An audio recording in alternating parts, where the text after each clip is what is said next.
Nós vamos começar, sem delongas, o Uniética 2018. É importante destacar que as palestras terão 1 hora de duração. Se a gente terminar o prazo antes, nós vamos abrir para perguntas. Se não, vocês podem mandar e-mail para diretoria@eticanosnegocios.org.br, inclusive vocês que nos assistem pela internet. E para dar início ao ciclo de palestras do programa Uniética, com o tema para lá de recorrente, afinal, o que é essa tal de compliance? Nós vamos receber a líder em riscos e compliance da ICTS Protiviti, Flávia Momme. A Flávia Momme é consultora líder em riscos e compliance da ICTS Protiviti Brasil, onde atua desde 2012. Possui 12 anos de carreira, com início na área de prevenção a fraudes e cartões, internet em bancos e, posteriormente, na área de produtos PJ.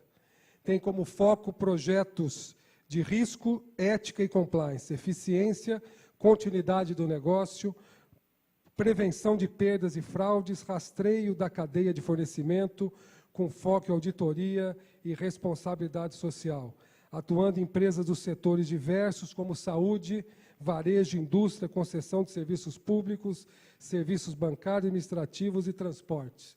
A Flávia é graduada em administração de empresas e com especialização em gestão de varejo na FGV. Flávia, vem para cá, por favor. Boa noite. Meu nome é Flávia, como foi apresentado. Eu sou consultora líder da ICTS Protiviti. Eu vou começar a falar um pouco, apresentar um pouco, bem breve, a empresa. Só um momento. A ICTS Protiviti é uma empresa brasileira focada em consultoria de gestão de riscos e negócios. Deixa eu mudar aqui. Focada em gestão de riscos e negócios, e ela atua nos 3 diferentes unidades. A ICTS Protiviti, que é onde eu atuo, na parte de riscos, tecnologia e auditoria. A ICTS Security, que é voltada para a gestão de segurança, tanto do pessoal quanto do corporativo. Quando a gente fala de segurança, imagina esses grandes eventos, Olimpíadas. Então, tem a equipe especializada que fica dando essa consultoria em relação à gestão de segurança.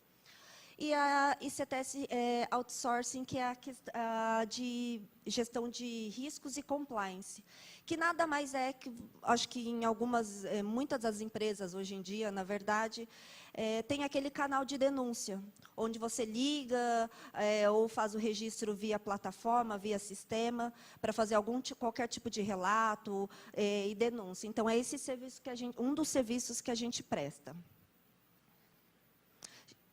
Só deixa eu voltar aqui. Um ponto importante que eu acabei esquecendo de passar aqui com vocês. Nós, da ICTS Protiviti, somos a única consultoria a ser reconhecida pelas 3 anos consecutivos pela empresa Proética. A empresa Proética é uma iniciativa do Ministério da Transparência e da CGU. Então, e esse ano vai ter um novo Proética que vai começar agora em setembro, onde a gente vai iniciar as aplicações.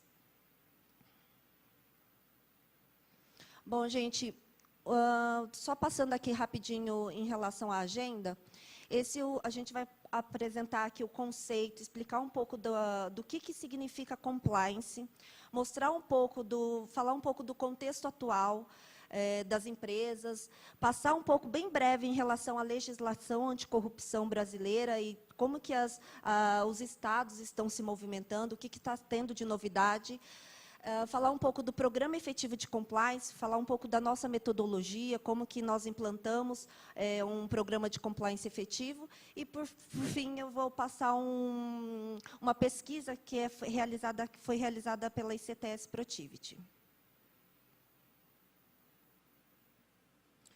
Bom, gente, quando a gente fala de compliance, eu vou fazer uma pergunta, vocês se sintam à vontade para responder, ou só um momento de reflexão.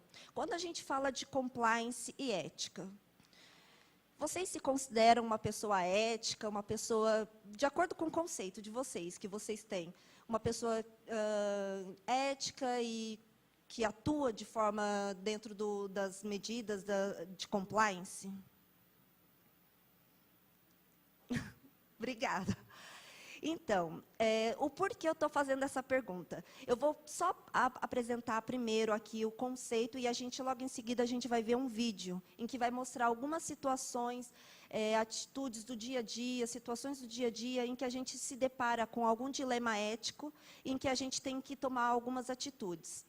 Aqui falando um pouco de compliance. O que significa compliance? Então, ela vem do verbo to comply, que então é agir de acordo com alguma norma, com alguma regra. Então, nada mais compliance significa um conjunto de ações, então, que ela busca alinhar os comportamentos das pessoas de acordo com as normas internas ou de acordo com as leis também. Esse daqui, a gente sempre coloca esse exemplo, que não sei se vocês conseguem enxergar, mas está escrito assim: por favor, coloque o cinto de segurança. Isso não é negociado. O porquê a gente colocou isso? Isso foi um dos executivos nossos, um dia estava indo pegar um táxi e tinha esse bilhetinho. Apesar de todo mundo saber que, de acordo com as leis de trânsito, a gente tem que utilizar o cinto de segurança, mas é muito difícil a gente, sentar atrás do banco, no táxi, e colocar aquele cinto. Ele colocou isso, é uma forma de mostrar como que é a regra dele lá dentro. Então, colocar o cinto é agir, estar em compliance com as regras estipuladas do taxista. Bom, gente, eu acho que a maioria das pessoas, ou todo mundo, já se deparou com algumas atitudes já que foi apresentada nesse vídeo. São atitudes do dia a dia que, até anos atrás, a gente olhava, se deparava e achava que eram atitudes normais, que aconteciam no dia a dia, o que a gente sempre falava, o jeitinho brasileiro, o nome lá do vídeo. Ah, isso daí é o jeitinho brasileiro, é o jeitinho dos espertos, dos malandros. Só que são situações que hoje a gente vê que as pessoas vêm se incomodando com essas situações, as pessoas não toleram mais esse tipo de atos, de atitudes. Então, a gente vê uma mudança de comportamento das pessoas. E esse comportamento das pessoas, a gente vê também em relação a questões... Quais outras situações, por exemplo, a gente não é uma pessoa ética ou a gente age de não compliance?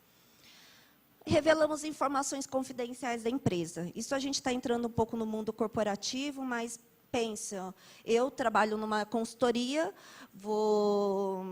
tenho acesso a diversas informações confidenciais, vou em outra empresa, na concorrente, e passo essas informações. Todo mundo sabe que esses tipos de informações está na regra da empresa que elas são confidenciais. Então, a partir do momento que eu tomo esse tipo de atitude, eu vou estar agindo de forma não ética.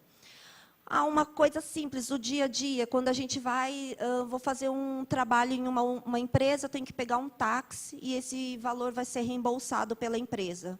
Eu peço para o taxista, a conta deu 10, eu peço para o taxista colocar 20, me dar uma notinha de 20 para eu pedir o reembolso e ficar com esse valor restante. São algumas situações que a gente sempre, do dia a dia, que antes a gente não se questionava, e que hoje, a partir do momento que a gente está falando tanto de compliance, de ética, que a gente passa a ver que essas situações não são toleradas e não são permitidas. E quando a gente questiona as pessoas por que elas tomam esse tipo de atitude, sempre a resposta é a mesma. Ah, sempre foi assim, todo mundo faz. Ninguém vai sentir falta, é um valor insignificante, R$20. Você acha que a empresa vai quebrar por causa de R$20? Ou o mundo é dos espertos, se eu não fizer, outra pessoa vai fazer. Então, assim, a gente vê essa mudança de comportamento das pessoas, as empresas também vêm passando por esse momento de mudança, um momento de transformação, onde algumas certezas do passado elas estão sendo questionadas. Em resposta a isso, a gente pode ver as empresas, a gente indo para o mundo corporativo. As empresas também, até antigamente, anos atrás, o principal foco dela era na lucratividade, somente na questão comercial, vamos pensar no lucro de qualquer forma. Hoje já não é bem assim. O grande desafio das empresas não é apenas existir, elas precisam atuar, estar em conformidade com as questões legais, estar em conformidade. Quando a gente fala questões legais, a gente sempre lembra muito questão de corrupção, mas não é só isso. Imagina uma empresa... uma indústria farmacêutica, então ela precisa estar de acordo com as questões legais da saúde. Uma empresa como uma construtora, ela precisa estar de acordo, além da questão da corrupção, tem a questão também de leis ambientais. Então, é bem mais amplo a questão quando a gente fala de atuarem de acordo com compliance. Quando a gente... Quando a gente fala, a gente vê, quer dizer, na verdade, todos os dias, a gente abre os jornais, a gente vê diversas notícias, né, falando de Lava Jato ou qualquer outro tipo de operação. De um lado, a gente vê esse turbilhão de informação vindo, falando de Lava Jato, ou qualquer outro tipo de operação grande. E, do outro lado, a gente vê também algumas empresas, algumas novas leis, cada país se movimentando para desenvolver essas novas leis em questão de corrupção. E, nesse momento, que a gente também começa a falar tanto de compliance, uma coisa que a gente, até anos atrás, ninguém falava de compliance. Hoje em dia, o compliance vem ganhando maior espaço nesse momento. E aí, quando a gente fala de corrupção, a gente pensa, qual o impacto? Tem um impacto da sociedade, a gente deixa de investir na saúde, no transporte, na educação. Mas e se a gente começar a ver em relação ao impacto nas empresas, o impacto nos colaboradores e na pessoa física, naquele que cometeu o ato de corrupção? Aqui a gente vai ver um pouco, foi uma reportagem que a gente tirou, e a gente identificou que o custo de corrupção supera 5% do PIB global. Isso corresponde a toda a riqueza produzida no Brasil no ano todo. Além disso, o Brasil ele seria 30% mais rico se não tivesse tanta corrupção como a gente vê atualmente, ou sempre, né, existiu. Outras notícias, eu vou trazer algumas notícias ao longo desse treinamento, dessa palestra, para falar quais são os tipos de impactos da corrupção.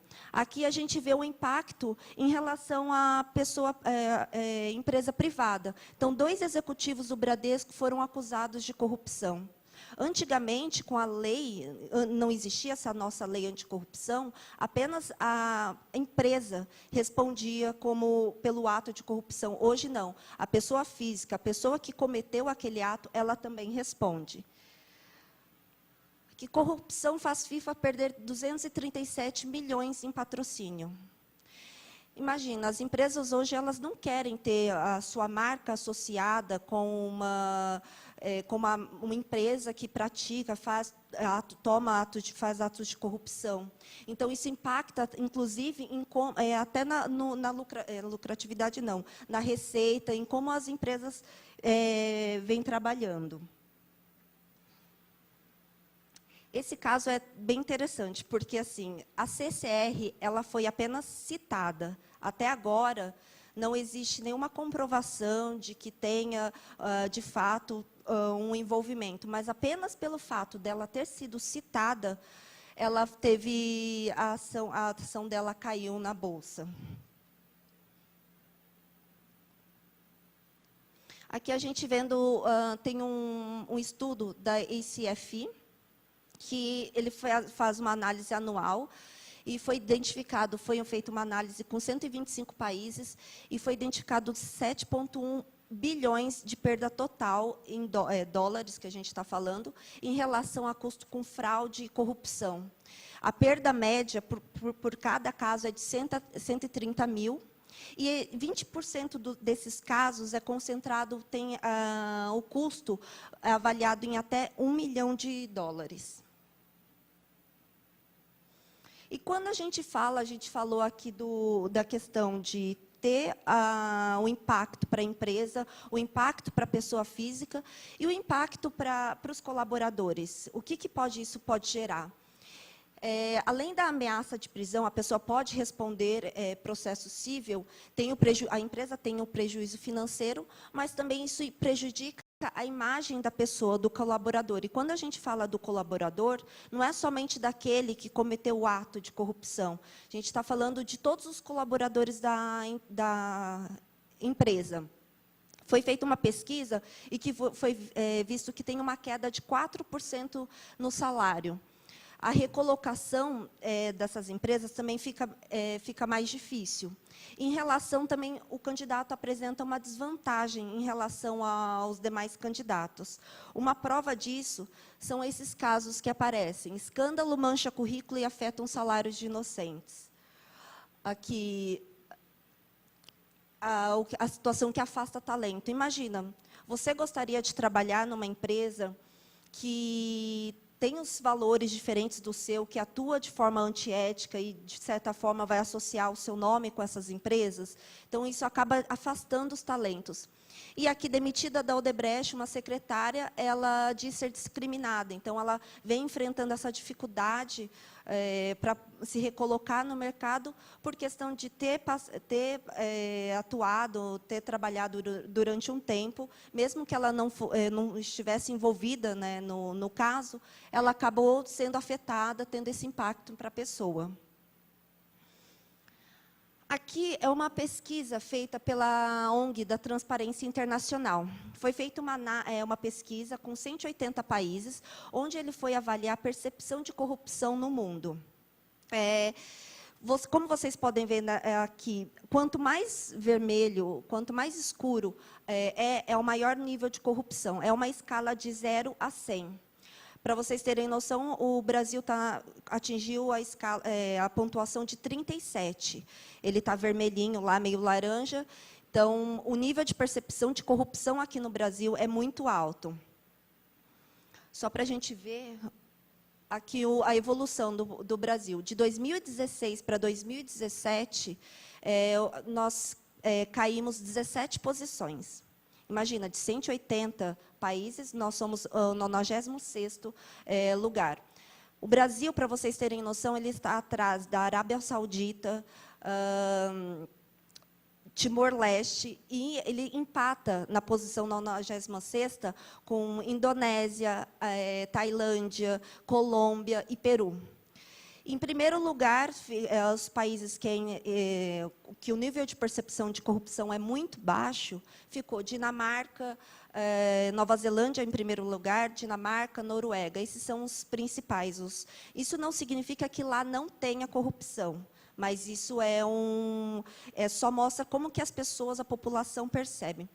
Uma avaliação que foi feita pela Transparência Internacional, ela associa essa queda do Brasil com o fato desses diversos citações da Operação Lava Jato ou nessas outras grandes operações. Então, por isso que eles acreditam que isso fez com que o Brasil caísse de posição. A gente falou dos impactos da corrupção e o que o Brasil e os estados vêm fazendo para combater a questão da corrupção aqui no Brasil. Quando a gente fala de anticorrupção, a Lei 12.846 foi aprovada em 2013 e ela se baseou na lei norte-americana FCPA e na UK Bribery, que é a lei britânica, que é conhecida como uma das mais rígidas leis de anticorrupção. Então, a lei brasileira determina que as empresas são responsáveis pelos atos de corrupção praticados contra o setor público em seu nome ou em seu benefício. Então, ela tem a responsabilidade direta e objetiva. Então, a empresa será responsável por garantir que todas essas pessoas, terceiros, fornecedores, parceiros e colaboradores, atuem de forma ética e em compliance,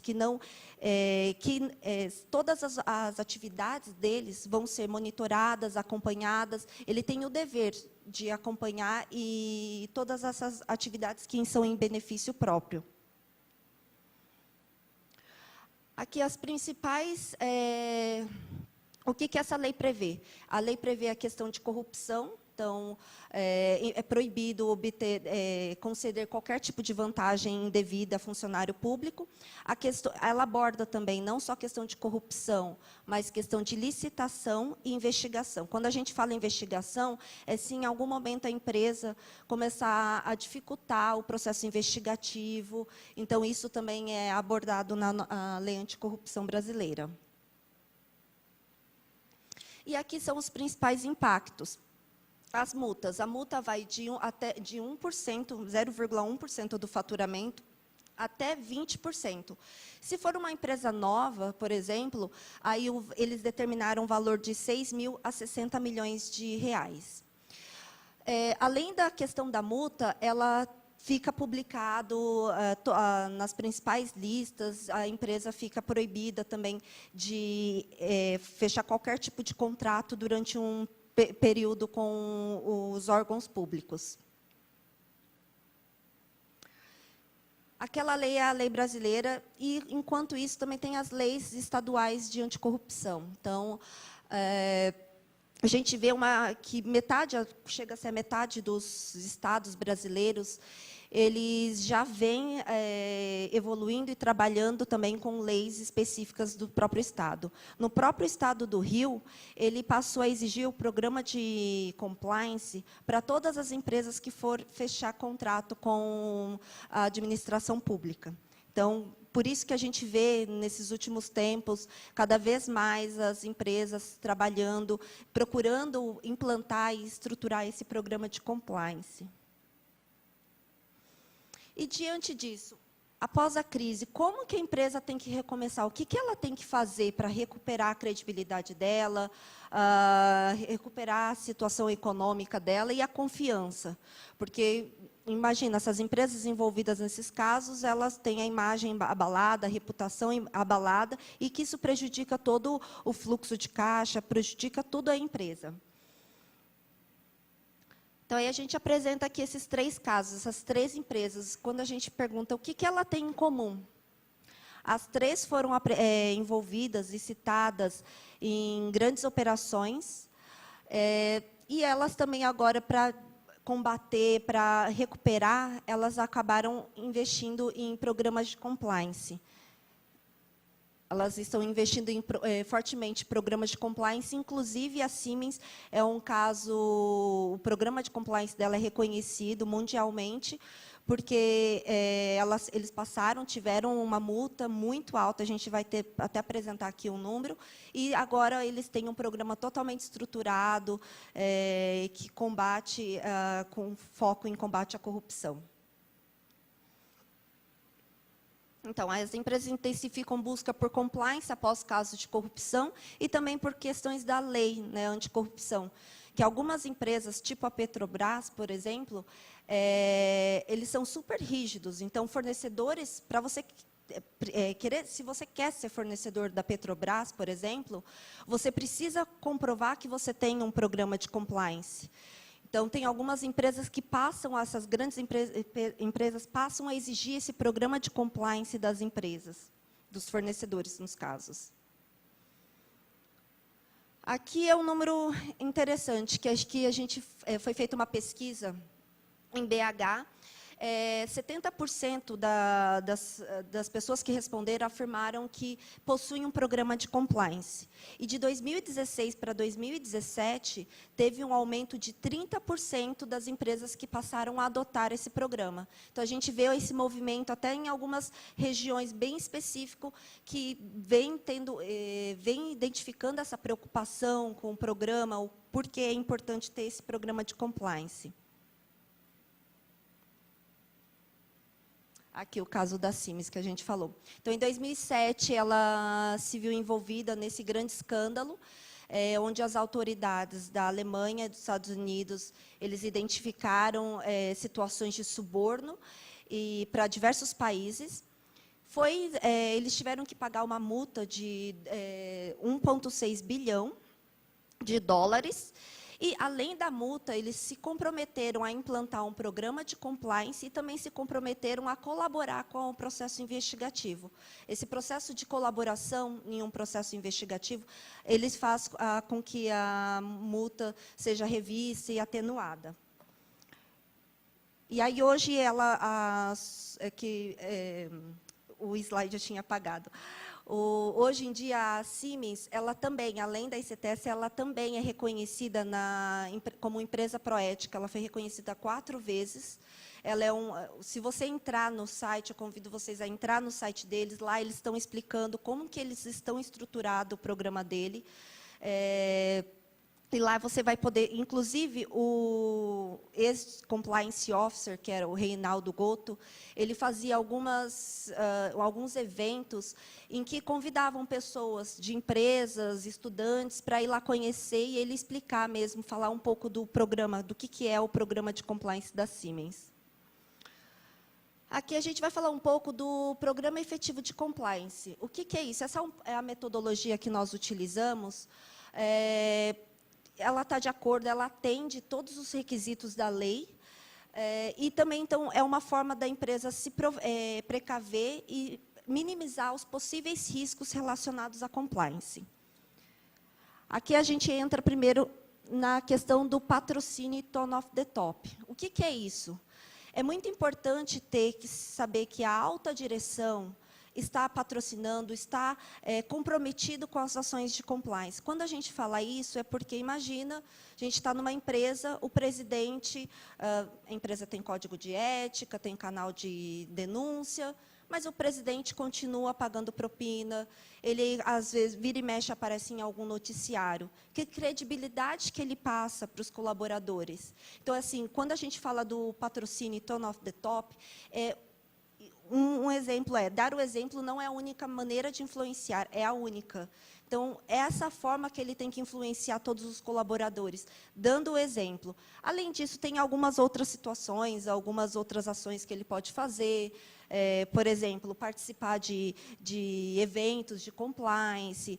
Dentro da empresa mesmo, ele tem que atuar de forma ativa nas questões de compliance, as ações de compliance da empresa.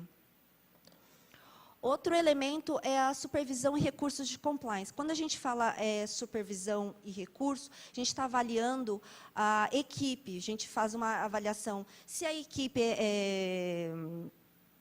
ela é muito pequena, ou precisaria de mais pessoas, mais integrantes para compor aquela... Imagina uma empresa de 50 mil colaboradores e tem somente um compliance officer, responsável por garantir que todo mundo tenha conhecimento à conduta, que todo mundo receba treinamento. Então, é feita essa avaliação, visto como que a empresa faz a gestão, quem são os responsáveis por acompanhar e fazer andar o programa de compliance. Aqui o Código de Conduta e Políticas e Procedimentos. Quando vocês forem, ou vocês já foram para alguma empresa, fazer alguma entrevista, é muito comum as empresas apresentarem aquele código de conduta, onde estão todas as normas, as diretrizes da empresa. Isso mostra o que ela espera de vocês lá dentro, como que vocês devem agir e se comportar. Além desse código, a empresa também precisa ter outras políticas, tudo formalizado. Imagina que está todo mundo aqui na empresa, tem um processo, está tudo concentrado em uma única pessoa, essa pessoa acaba saindo, ou acaba até sendo demitida. Como que a gente vai garantir que esses processos continuem? Então, é muito importante que tenha regras claras e que todo mundo seja de conhecimento de todos os colaboradores daquele setor. Um exemplo que eu gosto de dar imagina se a empresa tem uma área em que os colaboradores atuam com o mercado público, agentes públicos. É importante mostrar para aquele colaborador como agir com esse agente, como conduzir uma reunião, um almoço de negócio eu posso fazer? Eu posso fazer o pagamento de um almoço? Se sim, qual o valor? Existe algum valor ou não? Também tem que entender, imagina, se está atuando em alguns países são super restritos e rigorosos quanto a isso. Então, é muito importante ter essas regras claras e apresentar para os colaboradores que atuam nesse setor. Aqui, assessment de riscos e compliance. Como que a gente faz? A gente pega alguns, normalmente são da alta direção, são feitas entrevistas individuais, e através dessas entrevistas a gente tenta identificar quais tipos de riscos de compliance a empresa está exposta. Quando a gente fala de risco de compliance, pode ser tanto risco de corrupção, um risco de fiscal, ambiental, trabalhista. Então, são por meios de entrevistas, questionários que a gente vai fazendo, que a gente vai captando e identificando quais são os riscos da empresa. Depois disso, a gente identifica, faz uma recomendação desses riscos, e, a partir disso, cria-se um plano de ação. A empresa, então, vai trabalhar para mitigar esses riscos que foram identificados. Comunicação e programas de treinamento. De nada adianta a gente ter um código de ética, sendo que as pessoas não são treinadas ou não são comunicadas. Imagina que a gente tem um código de ética e deixa no site da empresa. Se ninguém está sabendo, se aquele código foi atualizado ou não, os colaboradores acabam nem sabendo. Então, nessa etapa, a gente sempre avalia, verifica se tem um plano de comunicação formal, um plano de treinamento formal. E sempre é muito importante focar também no público. Não adianta eu dar um treinamento para todo mundo da empresa sobre relacionamento com agentes públicos, sendo que aquele colaborador não tem. Então, tem que ser feitos esses treinamentos periódicos e de acordo com o público e a atividade que cada um realiza. Aqui, controles internos e monitoramento efetivo. Então, são feitas auditorias de compliance para verificar a efetividade do programa. E meios de monitoramento. A gente avalia se a empresa, se existe alguns meios de monitoramento, meios para identificar qualquer situação de risco, fraude ou corrupção que a empresa está exposta. Então, são feitos, por exemplo, vou dar um exemplo de cartão de crédito. Cartão de crédito em meios corporativos é uma situação que a gente sempre avalia. Por quê? Porque o cartão de crédito tem a opção de saque. O que a pessoa fez com como que ela utilizou aquele dinheiro? Será que ela está realmente prestando conta? Tem até um caso em que, em uma dessas entrevistas que a gente participou, que um presidente da empresa, ele falou, olha, eu tenho cartão de crédito, só que eu nunca fui auditado, nunca vieram aqui me questionar sobre os meus gastos, sobre meus custos, mas eu vou pedir como recomendação que vocês coloquem na matriz de riscos, como recomendação para ter uma auditoria, porque eu quero dar maior transparência, mostrar que esses gastos são todos relacionados à empresa, não são gastos para benefício próprio. Então, essa é uma forma de fazer esse acompanhamento das transações.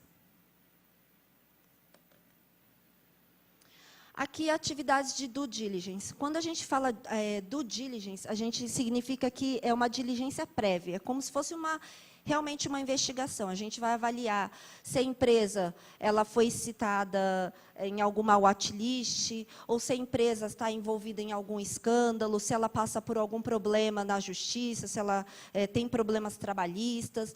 O porquê disso? Conforme a gente falou lá anteriormente, a lei anticorrupção, a empresa tem responsabilidade objetiva. Então, ela é responsável pelas atitudes, tanto de parceiros, de colaboradores e de fornecedores também. Então, essa é uma forma da empresa se prevenir. Então, são feitas essas checagens. Mas, aí, quando a gente entra no cliente, a gente fala, qual a sua base de fornecedores? Tem clientes que têm uma base de fornecedores, 100 mil fornecedores. Eu preciso fazer uma checagem nesses 100 mil fornecedores? Não é necessário, porque o que a gente faz? É uma avaliação de risco. Quais são os fornecedores que apresentam maior risco para a empresa? Então, com base nisso, são feitas as triagens e é onde a gente identifica quais são os fornecedores que vão passar por esse processo de due diligence. Em alguns casos, eles passam até... são feitas periódicas essas análises. Só deixa eu fazer um comentário. A gente que eu trabalho em consultoria, para cada novo projeto que nós realizamos, para cada cliente que aparece lá pedindo uma proposta, a gente faz uma análise também de due diligence. O porquê? Pensa que uma empresa ela só quer um atestado. Muitas empresas podem querer somente um atestado para falar, olha, eu fiz uma análise de riscos. Então, uma forma da gente se prevenir é fazendo essa análise, vendo se naquela relação vai existir algum tipo de risco para nós, né, como empresa, não só na questão risco financeiro, mas risco de imagem também. Aqui o canal de denúncia e mecanismos de investigação, que é a última etapa. Então, nós temos tanto a política, temos treinamentos.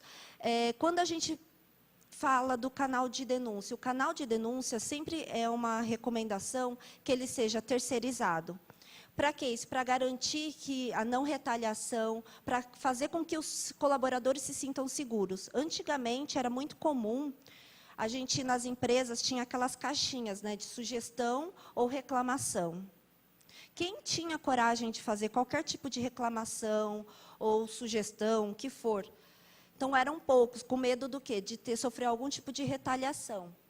Então, a gente sempre frisa, em relação ao canal de denúncia, tem que ser um canal isento, tem que ser um canal que a pessoa consiga fazer a denúncia de forma anônima.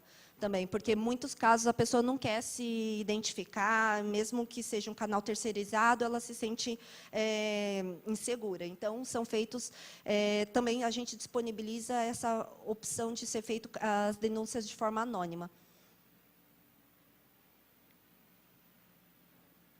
E aí, para completar, quando a gente fala de riscos, uma forma da gente minimizar os riscos é quando a gente fala do perfil ético dos profissionais. Essa pesquisa foi feita pela ICTS, então ela foi compreender o perfil ético dos profissionais brasileiros e é uma forma de mitigar o risco.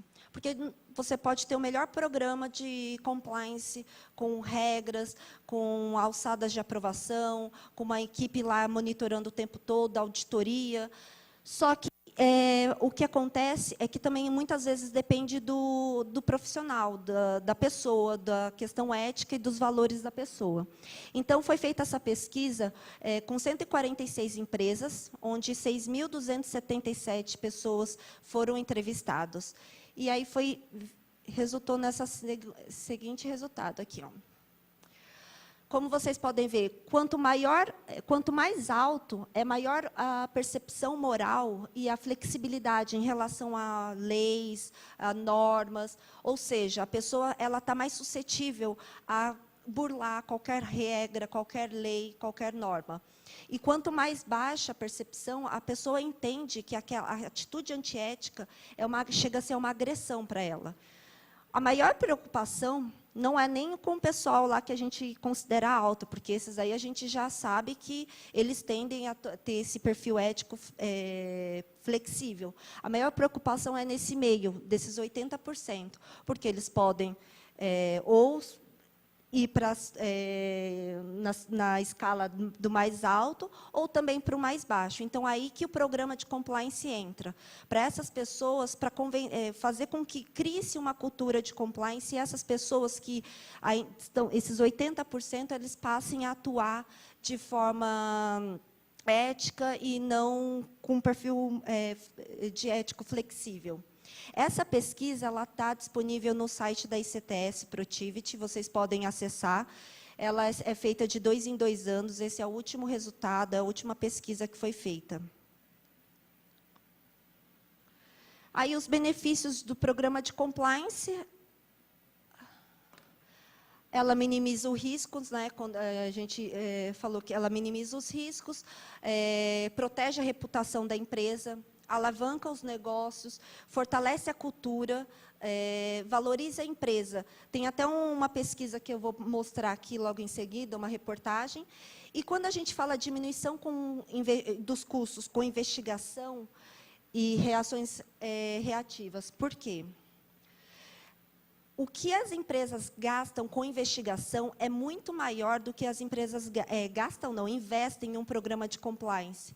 Então, muitas empresas preferem trabalhar de forma reativa, né? Aconteceu a situação, contratam um grande escritório para atuar na parte da defesa, investigação.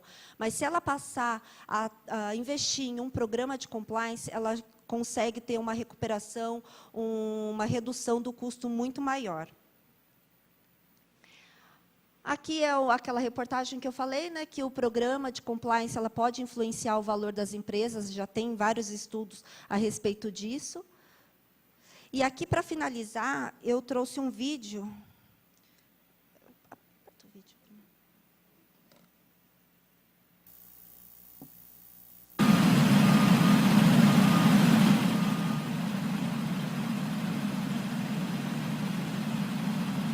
É pra você ir até a sala do patrão, tá certo?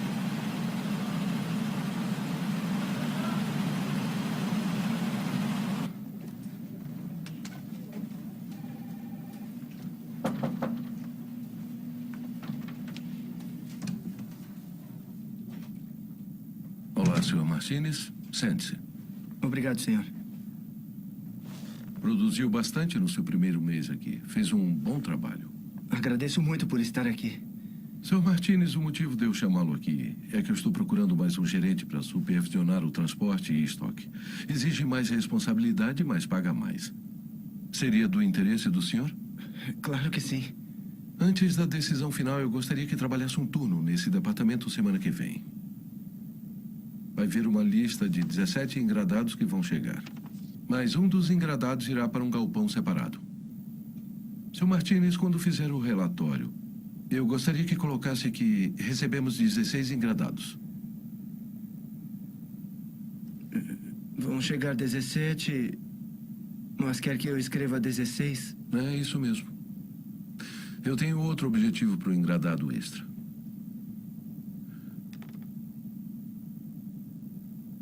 Está no meu time, não está? Porque não posso usar pessoas que não estejam no meu time. É o seguinte. Pense e me dê uma resposta amanhã às 10 da manhã. Mas preciso saber se você quer mesmo esse cargo. Boa noite, senhor.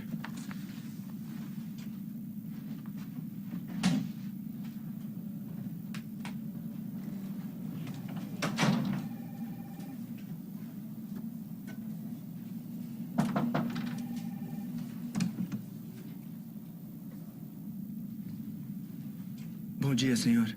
Bom dia, Sr. Martínez. Como está esta manhã? Bem, obrigado. E o senhor? Eu ainda não sei. Por favor, sente-se. Acredito que teve tempo para pensar em nossa conversa de ontem. Sim, senhor, eu tive. E o que decidiu? Está no meu time? Senhor Tyson, agradeço muito por ter um emprego aqui. Mas não posso fazer o que pediu.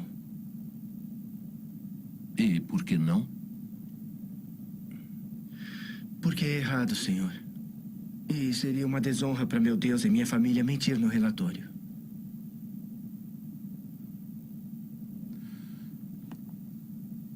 Sabe o que pode acontecer com seu emprego aqui? Sim, senhor, eu sei.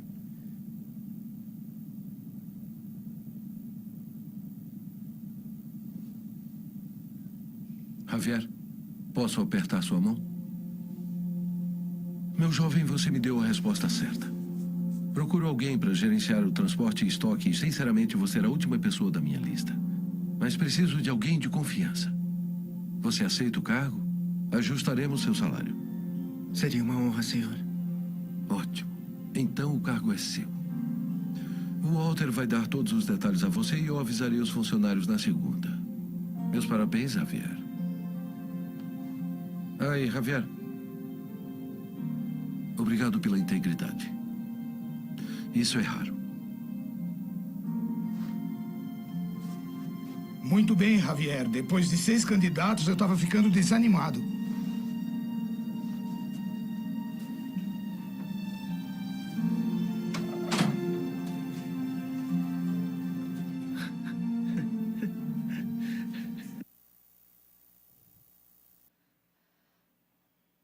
Bom, gente, como vocês viram no vídeo, a pessoa acabou, no dia a dia, a gente se depara com vários dilemas éticos.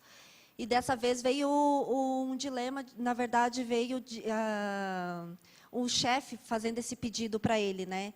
Então, como que ele vai agir diante dessa situação? Então, ele preferiu agir da forma correta, em não aceitar. E o próprio colaborador, ele queria, o próprio gerente, o diretor, ele queria uma pessoa de confiança para atuar na parte de estoque, né, gestão dos estoques.